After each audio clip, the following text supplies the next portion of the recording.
ഗ്രന്ഥത്തിൻ്റെ ഒരു തരത്തിലുള്ള വിഷയങ്ങളിൽ വ്യാപൃതങ്ങളായിട്ടുള്ള ഇന്ദ്രിയങ്ങളുമായിട്ടാണ് നമ്മൾ ഇവിടെ വന്നിട്ടുണ്ടാവുക. അപ്പോൾ ആ ഇന്ദ്രിയങ്ങളുടെ സംസ്കാരത്തിൻ്റെ ഒരു അംശം നമ്മുടെ മനസ്സിലും ഉണ്ടായേക്കാമെന്നുള്ളത് കൊണ്ട് തുടങ്ങുന്നതിന് മുമ്പ് ചെറുതായിട്ട് ഒരു ധ്യാനം ചെയ്തിട്ട് നമുക്ക് ഭാഗവതത്തിലേക്ക് കടക്കാം. കാരണം വളരെ പ്രധാനപ്പെട്ട ഒരു ഗ്രന്ഥമാണ്. ഗ്രന്ഥത്തിൻ്റെ ഒരു ഭാഗം, ഗ്രന്ഥം മുഴുവനും വളരെ പ്രധാനപ്പെട്ടതാണ്, അതിലൊരു ഭാഗമാണ് നമ്മൾ കേൾക്കാൻ പോകുന്നത് എന്നുള്ളത് കൊണ്ട് നമ്മുടെ മനസ്സും ബുദ്ധിയും ശരീരവും, ശരീരത്തിലാണ് ഇത് രണ്ടും ഉള്ളത് എന്നുള്ളത് കൊണ്ട് ശരീരവും വളരെ ശ്രദ്ധയോടുകൂടി ഇരിക്കേണ്ടത് ഒരു ആവശ്യമായതുകൊണ്ട് ഒരു ധ്യാനത്തിലൂടെ നമുക്ക് ചെറിയൊരു ധ്യാനത്തിലൂടെ വിഷയത്തിലേക്ക് കടക്കാം. ധ്യാനിക്കുന്നതിന് വേണ്ടി നടുവ് നിവർന്ന് ഇരിക്കണം. ഏത് ധ്യാനത്തിനും നടുവ് നിവർന്നിരിക്കണം. എപ്പോഴും ഇരിക്കുകയാണെങ്കിൽ വളരെ നല്ലതാണ്. ഞാൻ പണ്ട് നേരത്തെ പറഞ്ഞിട്ടുള്ളതുപോലെ നമുക്ക് നട്ടലുണ്ട് എന്ന തോന്നലുണ്ടാവും നടുവ് നിവർന്നിരുന്നാൽ. അല്ലെങ്കിൽ വയസ്സുകാലത്ത് മാത്രമേ ഇങ്ങനൊരു സാധനം ഉണ്ട് എന്ന് തോന്നുള്ളൂ. നേരത്തെ തന്നെ നട്ടലുള്ളവരാണ് നമ്മളെന്ന് തോന്നിയാൽ നമ്മുടെ ജീവിതത്തിൽ ശരിയായുള്ള കാര്യങ്ങൾ ചെയ്യുവാനുള്ള ആത്മവിശ്വാസം നമുക്കുണ്ടാവും. അതിനാണ് നമ്മുടെ മഹർഷീശ്വരന്മാർ നടുവ് നിവർന്നിരിക്കണം എന്ന് പറഞ്ഞത്. നമ്മുടെ മനസ്സും നമ്മുടെ ശരീരവും തമ്മിൽ ബന്ധപ്പെട്ടാണ് ഇരിക്കുന്നത്. ശരീരം എടുക്കുന്ന പോസ്ചറിനനുസരിച്ച് മനസ്സ് ഭാവത്തെ ഉൾക്കൊണ്ടുകൊള്ളും. കാരണം അതിനെ അടിസ്ഥാനപ്പെടുത്തിയിട്ടാണ് ഭരതമുനിയുടെ നാട്യശാസ്ത്രം നിൽക്കുന്നത്. ശരീരത്തെ ക്രമീകരിച്ചാൽ സാത്വികം ഭാവം ഉണ്ടായിക്കൊള്ളും.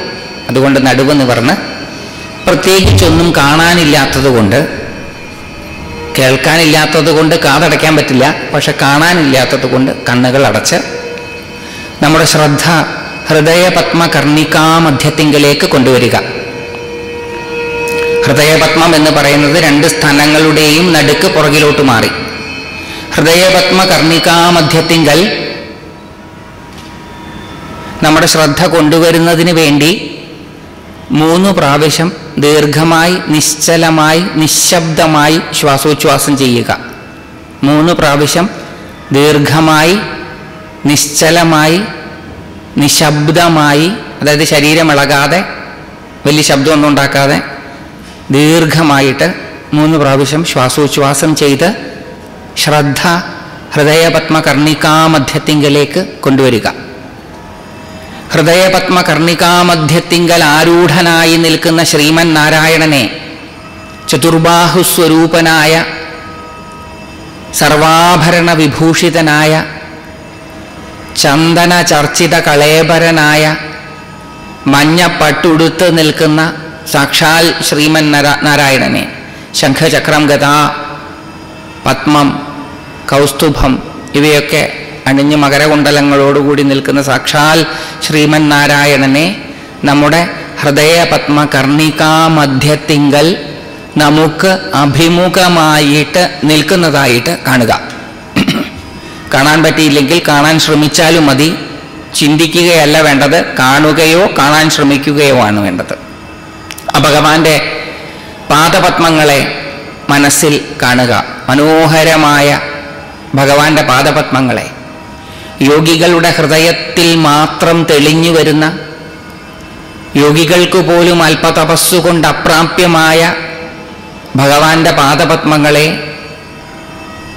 തളകളോടും നൂപുരങ്ങളോടും ഒക്കെ ചേർന്ന ആ മനോഹരമായ പാദപത്മങ്ങളെ നമ്മുടെ ഹൃദയപത്മത്തിൽ കാണുക.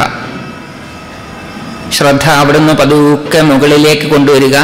മഞ്ഞപ്പട്ടുടുത്ത് നിൽക്കുന്ന അദ്ദേഹത്തിൻ്റെ കണങ്കാലുകൾ, മുട്ടുകൾ, ജഘനപ്രദേശം, അരക്കെട്ട് ഇവയെല്ലാം കാണുക.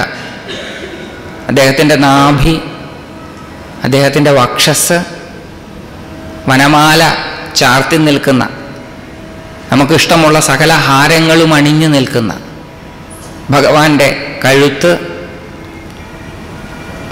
ചക്രം, ശംഖ്, പത്മം, ഗദ എന്നീ ആയുധങ്ങൾ ധരിച്ച അദ്ദേഹത്തിൻ്റെ 4 കൈകളും, കൗസ്തുഭമണിയാൽ അലങ്കരിക്കപ്പെട്ട വക്ഷസും ഒക്കെ കാണുക. കാണാൻ പറ്റിയില്ലേ കാണാൻ ശ്രമിക്കുക. വീണ്ടും അവിടെ നിന്ന് മുകളിലോട്ട് അദ്ദേഹത്തിൻ്റെ മനോഹരമായ മുഖം, അതിന് സമാനമായിട്ടുള്ളതൊന്നും ഈ ഭൂമിയിലില്ല.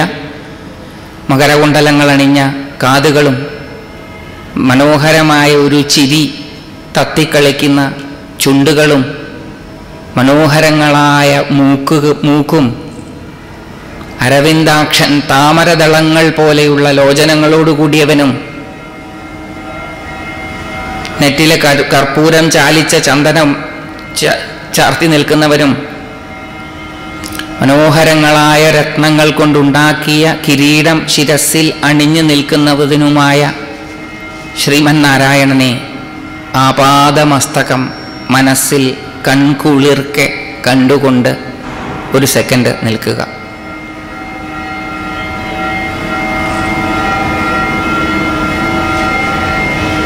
പതുക്കെ വീണ്ടും നമ്മൾ കാലിൽ നിന്ന് തുടങ്ങാൻ പോവുകയാണ്. കാലുകളിൽ നിന്ന് കണങ്കാലുകളിലേക്കും, കണങ്കാലുകളിൽ നിന്ന് മുട്ടുകളിലേക്കും, മുട്ടുകളിൽ നിന്ന് തുടകളിലേക്കും, തുടകളിൽ നിന്ന് അരക്കെട്ടുകളിലേക്കും, അരക്കെട്ടിൽ നിന്ന് നാഭിയിലേക്കും, നാഭിയിൽ നിന്ന് വക്ഷസ്സിലേക്കും, വക്ഷസ്സിൽ നിന്ന് കൈകളിലേക്കും, കൈകളിൽ നിന്ന് കഴുത്തിലേക്കും, കഴുത്തിൽ നിന്ന് മുഖപത്മത്തിലേക്കും ശ്രദ്ധ കൊണ്ടുവരിക.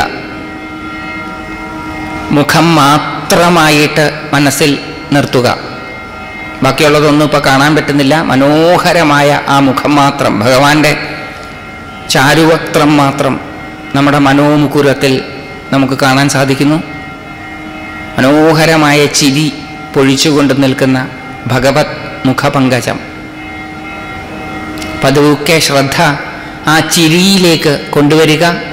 ബാക്കിയുള്ളതൊന്നും നമുക്കിപ്പോൾ കാണാൻ പറ്റുന്നില്ല. ഭഗവാന്റെ മനോഹരമായ പുഞ്ചിരിയുടെ സൗന്ദര്യം ആസ്വദിച്ചുകൊണ്ടാണ് നമ്മളിപ്പോൾ ഇരിക്കുന്നത്. മനോഹരമായ പുഞ്ചിരി. ഭഗവാന്റെ രൂപത്തെയും മറന്ന് ആ പുഞ്ചിരിയിൽ മാത്രമായിട്ട് കുറച്ചു നേരം ഇരിക്കുക. ഭഗവാന്റെ പുഞ്ചിരിയാകുന്ന ചന്ദ്രികയിൽ ആകെ അലിഞ്ഞ് നിൽക്കുകയാണ്, ആർദ്രരായി നിൽക്കുകയാണ് നാം ഓരോരുത്തരും. ആ ചെറുമന്ദഹാസം, ചാരുമന്ദഹാസം ഉണർത്തുന്ന സന്തോഷത്തോടുകൂടി ദീർഘമായി, നിശ്ചലമായി, നിശബ്ദമായി 3 പ്രാവശ്യം ശ്വാസോച്ഛ്വാസം ചെയ്ത് പതുക്കെ കണ്ണ് തുറക്കുക.